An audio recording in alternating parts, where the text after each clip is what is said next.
Ni jaru inakafika kumaloya. Kodi mwamva? Welcome back to the YouTube channel Malawian Cameras.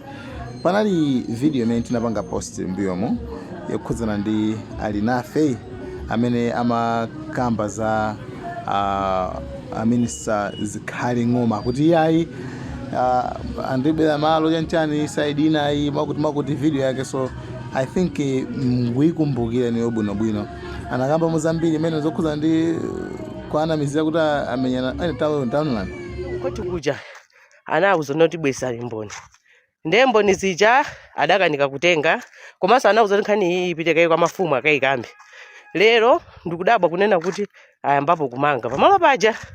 Kodi chigamulo chimene chachitenga kutiko, kodi chigamulo sikinabwere ni sinalandire. Ndeni mafuna ndipemphe kuti azikhale ng'omba aministala a Homeland atiuze pasana tema masiku 3 kuti chigamulo yonena kuti ayambe kumanga papa achitenga kutiko inafe chidwala. Chifukwa choyamba ananditsekeresa kunena kuti ndamenya akazawo koma ine sinagunde. Kachiwiri anauza kuti abwese makalata afotokoze bwinobwino koma paibe chenje chinachitika. Azikhale ng'oma aministala mundithandize mundiyankhe funsoli kuti chigamulo chimwe chitenga kuti video ndimene anyway ndenzima amene chanchitika nchani nkhani ita apezano wake azikhale ng'oma anayo anangoitenga straight kupita naye kwa lawyer wao Oscar Taulo. Nde lawyer wa anauza analembera kalata Alinafe aja kuti inuyo rate mwaipesa mbiri la client wanga.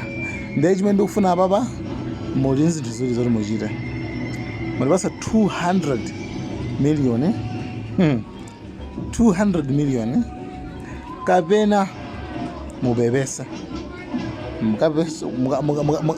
iniyo mwauza anthu aja kuti yanchani mubebese bagulu.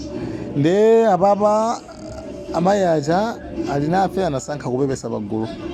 Nde kubebesa kwake ndikumene kuku tunde abebesa. After kubebesa basi azikhale ng'oma